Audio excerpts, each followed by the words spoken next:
a little bit. As you say, good Duncan's looking for the right hook and the left cross, and probably the big low kick. But once again, he's still open for the head kick. And again, with that southpaw stance, 7 fights, Chris might not have fought many southpaws in his career. And it can mess you up when you're inexperienced. It is. Some people absolutely hate it. Absolutely hate fighting southpaws. So we've got to see how he deals with it. But he knew he was fighting Duncan several weeks ago. Excuse me, Duncan several weeks ago. So he would have. That was a good clean shot. And it's just like you predicted. He's ducking and weaving now to getting close and working close, which negates a lot of that height, doesn't he? Yes, he does. He does negate a lot of the height, and he's going to throw the big shots over the top. There we go again. It's what I thought. Chris is going to have to be fit towards the end of this round, especially for the last round. Otherwise, Duncan's going to take over. Yes, at this moment, he is just beginning to assert himself, and although Chris still looks lively and he's still cool in there, he's nodded there. He's saying he knows that Duncan's getting closer all the time. Yes. He counted well then. He knew Duncan was closing him down. He got his shots off first. The other thing he's used twice, which as Duncan comes in, I'd like to see him use with more effect, is he's caught Duncan twice in the chest with those knees. Yes, and he's actually throwing those knees to the head. There we go again. He's seeing if Duncan's going to put his head down and see if he's going to catch him with that knee. It's not worked yet, but I think the fact that he's missed with 3 of them, Duncan's going to be onto it now. I'll be surprised if he hits Duncan with one of those knees. Yes, and Duncan's stalking now. He's closing the ring down, and suddenly the ring's a smaller place for Chris. It's as simple as that, isn't it? Yeah. Duncan's looking at there's a big shot there, and again.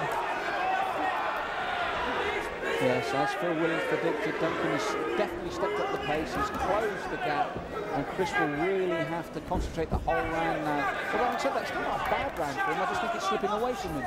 Yes, it's slipping away from him. Duncan's starting to assert himself. But there you go, he goes, counters again.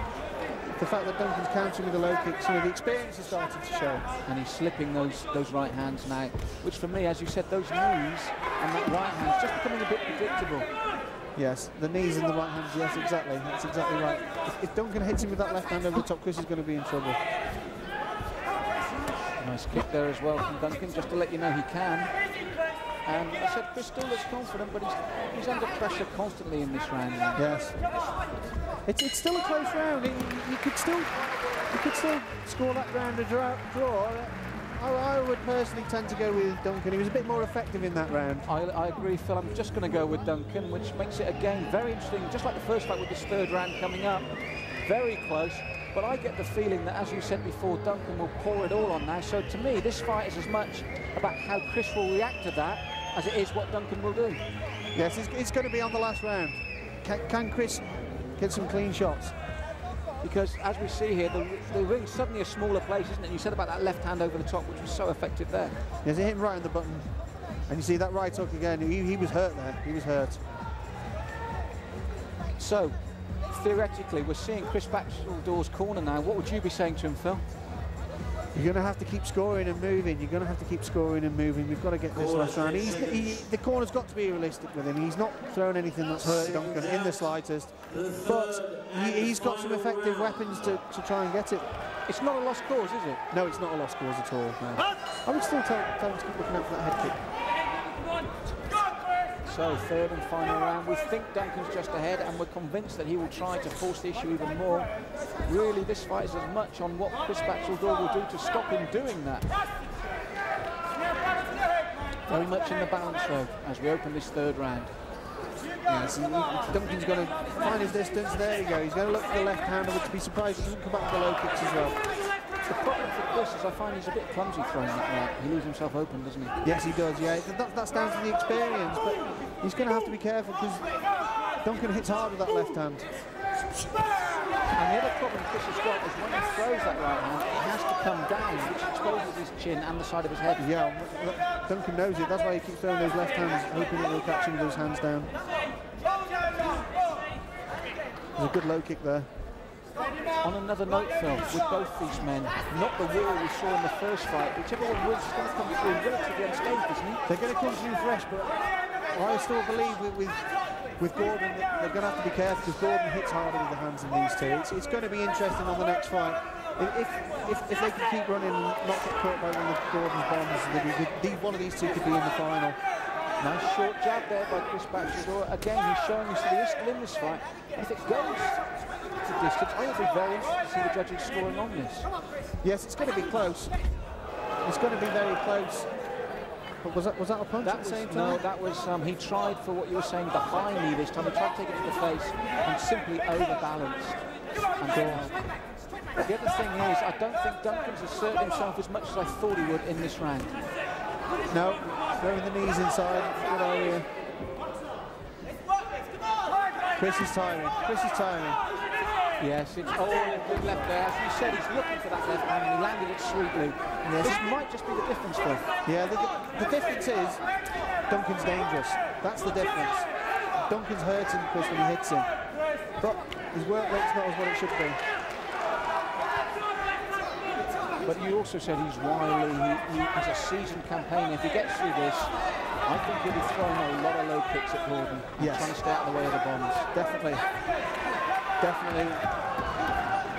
Judge's decision on this one is going to be very close, but I just feel that Chris did enough earlier on to possibly shade it. I wouldn't be surprised if it goes for an extra round. If it goes to the extra round, my money's on Duncan. But as it is, I've been impressed with Chris overall. As you said, he's got flaws. He's only had 7 fights, but he's not disgracing himself in there. Not disgracing himself at all. No, he's putting a good Duncan's face there. And a nice jab as well, so he's recovered a bit of composure now, Chris Batchelor. I, for one, would be very interested in the result in this one, and I'm not going to predict it, because Duncan, for me, hasn't asserted on this third round the way I thought he might. No, it's close. It's going to go, my opinion, to an extra round. I wouldn't be surprised if it did. Phil trying to get a sneaky look at the judge's scorecard there. I saw him looking over, trying to see what the judge was doing there. And this one very hard to call. Big smile from Duncan James. He said he enjoys what he does, just like Gary Turner, always a smile on his face. He loves to fight, doesn't he, Phil? Yeah, it's not the fighting, it's the competition. He loves the competition. That's all it is to him, and a lot of these guys, it's the competition, the one-on-one. So we're awaiting the decision now. Could go either way, maybe a 4th round. But as we look here, Phil, Duncan did a lot of stalking, and that was the left hand you thought you'd see a lot more of, didn't you? I thought it'd show a little bit more urgency in the fight. If Duncan's lost it, that's why Duncan's lost it. The urgency wasn't there as it should have been. But possibly another round. So being blunt, it was there for him to win. Yes. Yes. He was the more dangerous. So there you have it. Phil Williams here thinks that Duncan, it was there for him to win. The fact that we're not sure who's got this is lack of work rate by Duncan James. Anything could happen, including the 4th round. Mike Goodall's here with the result now.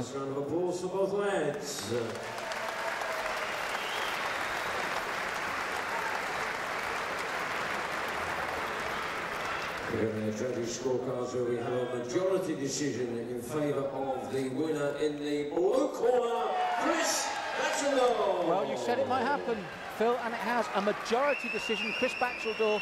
Duncan shook his head in resignation, not disgust. No, Duncan knew it was there for the taking. He didn't take the advantage.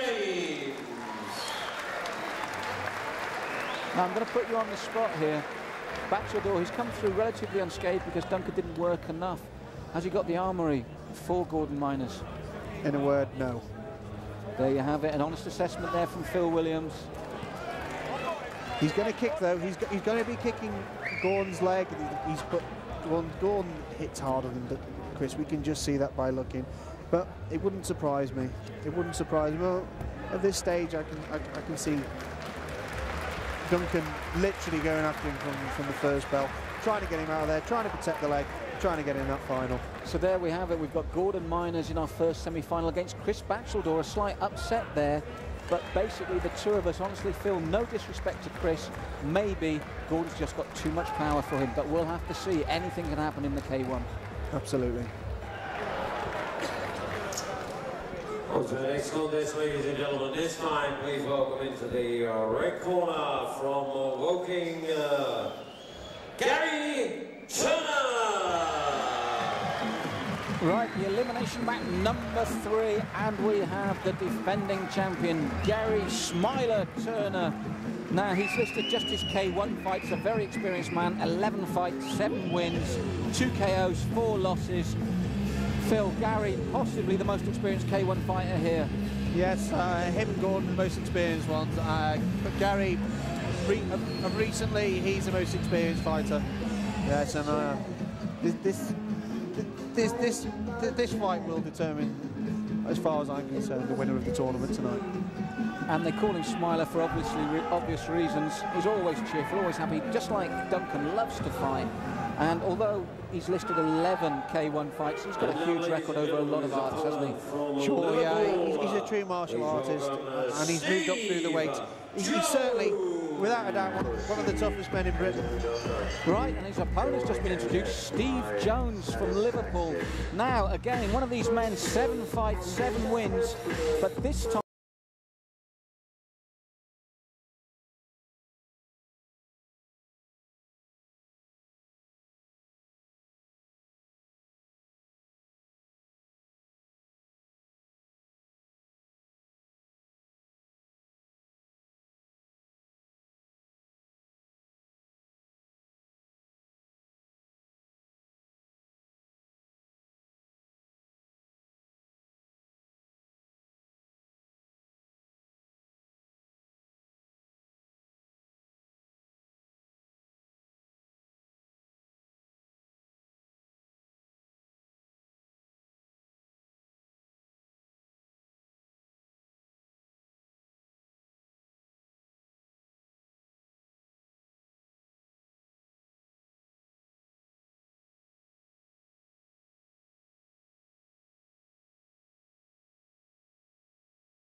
Number 3 in the contest is shooting.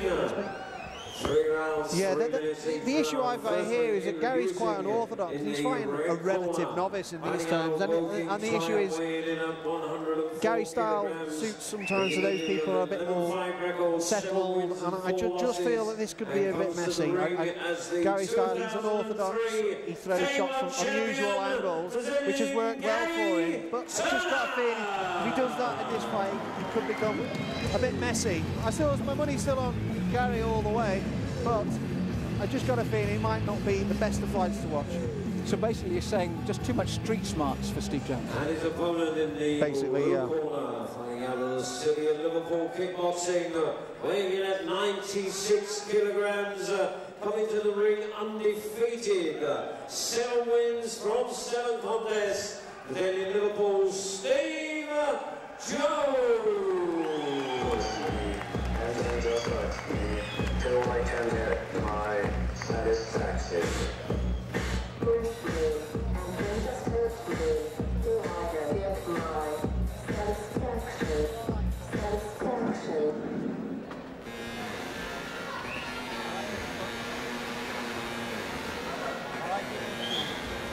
Once again, in charge of the action, Mr. John Blackledge.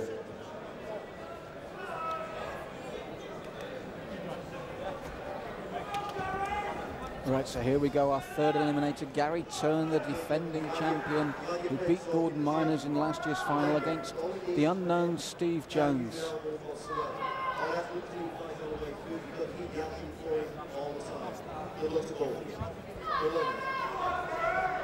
Here we go, round 1. Round 1. So now this is where you see an unbeaten record, 7 fights against a very experienced, and straight away the knee beautifully placed there from Gary Turner. Sure, it's just what I expected. Gary's going to show this guy no respect. He's just going to walk straight through him. And sweeps the leg beautifully, took the kicking leg, swept the other leg. Sheer experience for... Sure, yeah, it's not nice for fighters to get that done to them. It's a bit, it's messy almost. You see Gary, he's just going to show the guy no respect. And let's be blunt, it'll benefit him as well to get a man out early with these rounds to go. Sure, he's been the K1 champion, he wants to keep that title. And you get your man out of there, you're safe and sound. Sure. He's rocked him, Phil. Yes, he hurts him with the knees and the punches. He's not going to get any injuries if he fights like this. Gary's a fit man. You can just see the weight difference and the physical stature. Gary's got all the advantages there. And that tight guard, when those kicks came, he slipped one kick, took him down again, took the other on the double elbows. You said beforehand, it's not your record, it's who you fought, and I think you're being proven right here. Yeah, I'd be surprised if this goes past the first round. You can see Gary's unorthodox punches, those overhand rights. They're not the ones that a lot of boxing fans would like to see, but they work. They land on the temple there, you can see him steaming through. Yes, we saw an attempted back fist there from Steve Reese, a spinning back fist, sorry, from Steve Jones. And Gary saw it coming. And this is the other thing as well, he sees stuff coming so early, doesn't he? He's hard to hit clean. He is hard. That's the experience, the high level. He's been out in Japan in front of 50, 60,000 people. These UK guys, they just haven't seen that before. These are hurtful, Phil. These are clubbing punches. He's got him in trouble here. These are very hurtful. Sure. Steve won't have felt this sort of power before, will he? No, but he's game, Steve. You can see you've got to give him respect. He's going to learn a lot from this. I don't think he'll come out the winner, but he will learn a hell of a lot from this fight. Third comment there. Low kick as well to go with the hands from Gary Turner there. And as you said, he's fought in Europe, he's fought in Japan. And a lot of his K1 experience, which he's still done very well at, has been as a late replacement with a week's notice, 2 weeks' notice. And Gary's still done well. He has done very well, yeah. He's done himself proud. Gary saw there, Steve's hurt. He saw that there, he wasn't going to follow up, then he suddenly did. And it's going to be a tough night for Steve. He's in pain now, Phil. Yes, his leg's gone. His leg's gone. He's in pain. Gary's going to stop him here. And he went straight for it. That's the experience. Then a big right hand. This is a masterclass from Gary Turner here. Yeah, but Steve's he's learning a lot from this fight. He's doing himself a lot of credit. That was a nice kick. Even though it doesn't look very effective, that hurts. But that heel on the knee. And he does throw in combination. Already he's throwing good combination punches, Steve Jones. He is. He's fired up for it as well, but those leg kicks, a few rounds of those, they're not nice. It's going to be taken out of them. But let's take this fight out of context. He's shown he's got a future. He has got a future, yeah. I think his conditioning's lacking a bit, but he sure is hell game, and he's trained for this, and he's got some good ideas. It's just not going to work for him tonight. That's not to say it won't work for him in the future. And this is the thing, he's under the kosher, isn't he? Those right hands, those left hands, uppercuts, then the low kicks. Gary knows when he's got his man on the run, hasn't he? Yeah, as you can see there, those boxers, these are not the kind of punches that boxing fans want to see, but they hurt. Gary's a big guy. He throws them from funny angles, unorthodox punches, and they're going in. He trains, and getting hit with a few of those, they're going to get hurt. In Steve Jones' favour, though, for someone with just 7 fights experience coming into a big competition like this K1, I was impressed that he didn't just throw single shots. He looks for his combinations. As you said, he looked for the spinning legs as well as the hands. The technical ability's there. Yes, the technical ability is there. I mean, Steve's age, 26, he's not going to get much bigger. He might fill out a little bit. He might get another few kilos. He's just not big enough at this stage. It's a shame because he's got some ability and he will benefit from this fight. So here we go, round 2 of 3, a very tough baptism of fire for Steve Jones, but we're impressed with this young man. He's come out fighting again. We think he's slightly overmatched, but he sure is giving it everything he's got here. And as you said, those low kicks are immediately followed by those heavy hands. Yeah, inflict pain on the legs and look for the punches to the head. That's exactly what's happening. But Gary's getting tested here. The other guys from the corner will be... That hurt him, though, Phil. Yeah. Left hand really hurt him. Yeah. Just as you said, Steve was trying. Gary came out with a left hand that hurt him. Yeah, Steve was lucky there not to get hit with one of those shots. I didn't think Gary there looked messy. He ran in throwing bombs and silly shots. He didn't need to. He had to step back, take his time. He would be out of here by now. If he looks for a knee now, he could finish him. John Batchelor just looking very closely now, Phil. He's seen that, and then that low kick. Yeah, the low kick there. If Gary just took his time, stepped back and threw a knee, he could probably get Steve out of there. As you said, that a big left hand. And the best we can say, Steve Jones showing real character and grit. It was that right uppercut came through, then the low kick. He spent a lot of time on that canvas in this round from those low kicks, and he's beginning to feel them. It's tiring getting up and down off the canvas. Even though those low kicks are not particularly hurting him, it's annoying when you have to keep getting up and down off the canvas. But Gary's actually hurting him. And he's doing it with that lead left hand as well. He's coming through solidly with that before he throws the right. Then that right uppercut. Yeah, he just needs to throw a knee. If he's just throw a knee now, they'd land on Steve, and I think he'll have Steve out of there. Ooh. Hands down, he's showing him no respect. He ducked that high kick. He's saying, this is my fight now, you're in my territory. He really is showing him he's the boss at the moment. Absolutely. Oh, that right hand took him, that's clean. I don't think he'll get up from this. No, he was in an orthodox little short right hand. It hit him right in the side of the head. And again, it's from that straight left. That straight left is landing. Absolutely. I mean, what's worrying for Steve is that's the equivalent of just a straight jab, and it's coming through clean and hurting him. Absolutely. It's over now, Phil. That's over. I'll be surprised if he got up from the... Oh, he's game. Oh, he got up. Yeah, we'll give him a round of applause for getting up. Even Gary gave him a nod there. He's going to go down again now, I tell you. Yeah. Left hand's been a killer to set up the right, then the right uppercut. He's not going to let him off the hook now. This is hard and hurtful. 1, 2. That's the end of the fight. 2 knockdown rule.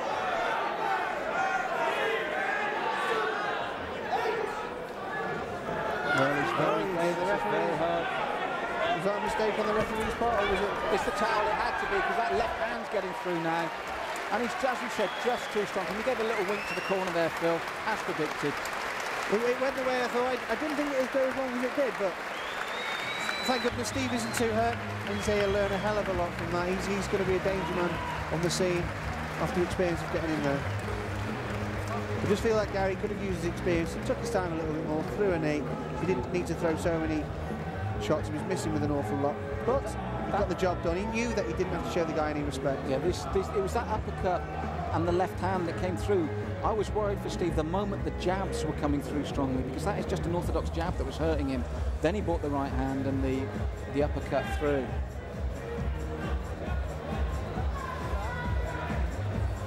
And again, he's come through relatively unscathed, hasn't he? Gary's relatively fresh there, yeah. It took a little tiny bit out of him, but it's all the next fight. I still predict Gary and Gordon in the final, and I predict at this early stage, because of the state of Gordon's leg, I think Gary's going to be the winner again. Well, there's no sitting on the fence there from my co-commentator Phil Williams. He's convinced Gordon-Gary final, which when we were discussing before the fights, he said could be a real possibility, and he stuck his neck out. Gary to retain his title. I'm afraid so. Maybe the viewers at home won't agree with me, but it's something for me to debate it. I'm going to throw the socks at the TV. Yes, and once the fight's over, as always, Smiler, very sporting. Real gentleman in and out of the ring, Gary Turner. The round, so the referee stops the contest. The winner, Gary Turner!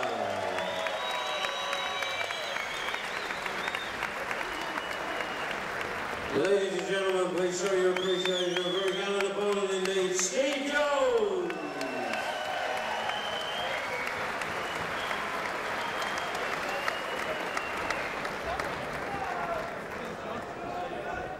Right, Gary Turner, a relatively easy passage into the semi-final there. Standing in his way for the final is Rob Lloyd, who was here last year, and James Zikic. Phil, you think James, good fighter, but maybe too light? James is small. My opinion on the next fight with James and Rob is that James will win the next fight, but Gary's got too much experience. James is a professional boxer and an MMA fighter, but I think he's going to come unstuck against Gary. But you just don't know. You just don't know. So there you have it. Next up, for the privilege of meeting Gary Turner, Rob Lloyd versus James Zikic.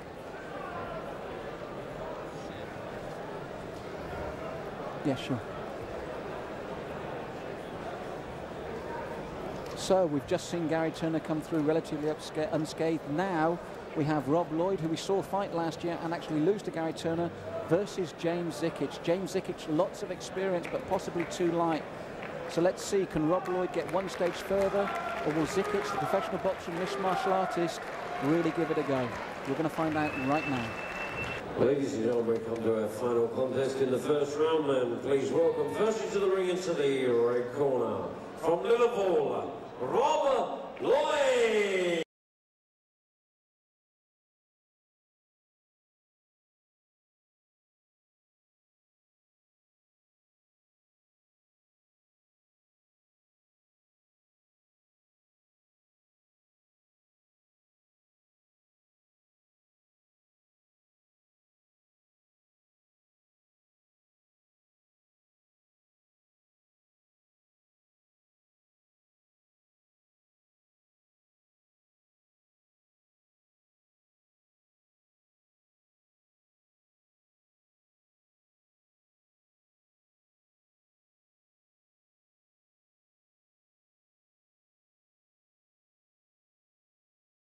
opponent into the blue corner from Watford, James Zikic.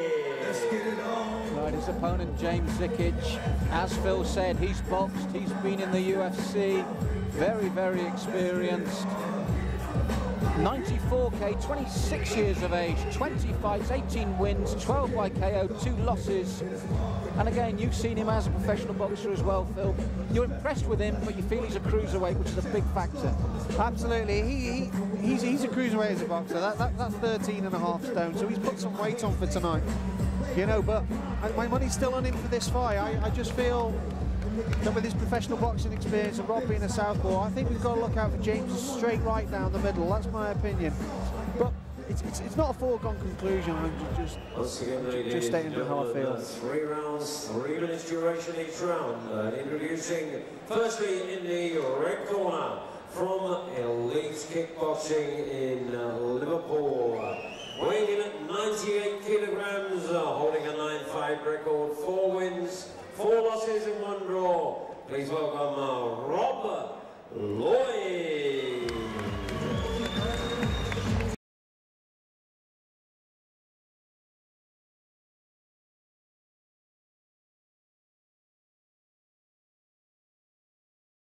Ladies and gentlemen, his opponent across the ring in the blue corner from Watford and Pugilist Unlimited, weighing in at 94 kilograms, holding a 20-fight record, 18 wins and 2 losses. Please welcome James Zikic.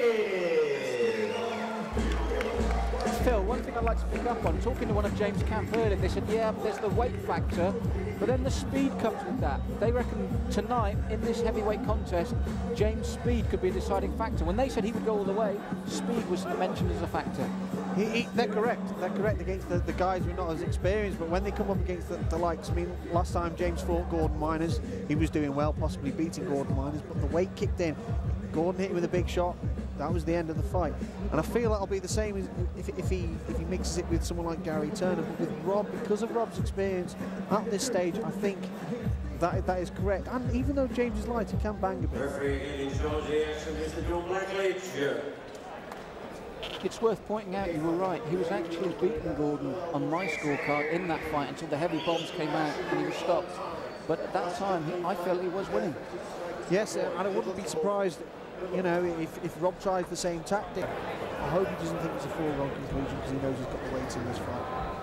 Let's see if Phil Williams is right here. James Zikic came out very fast. Low kick that almost went straight to the groin, Phil.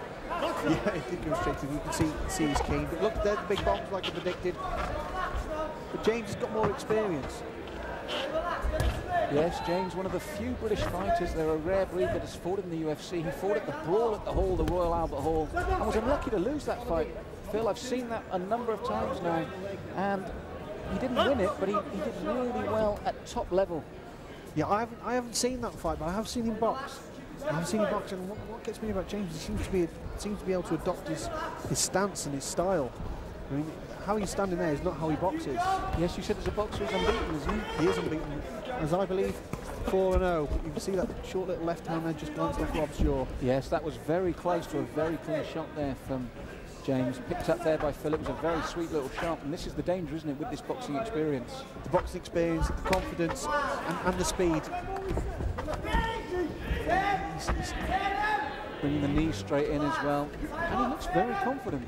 He does look confident. He's come here to win. It's as simple as that. Well, I tipped him as a, as you know, when you and I were talking before the tournament, I said if Gary's not going to win it, I did tip James as a dark horse. But to do that, if he gets to this, he has to beat Gary. Absolutely. What's worrying, which has surprised me about James, he's not relying on his boxing experience. He seems to be relying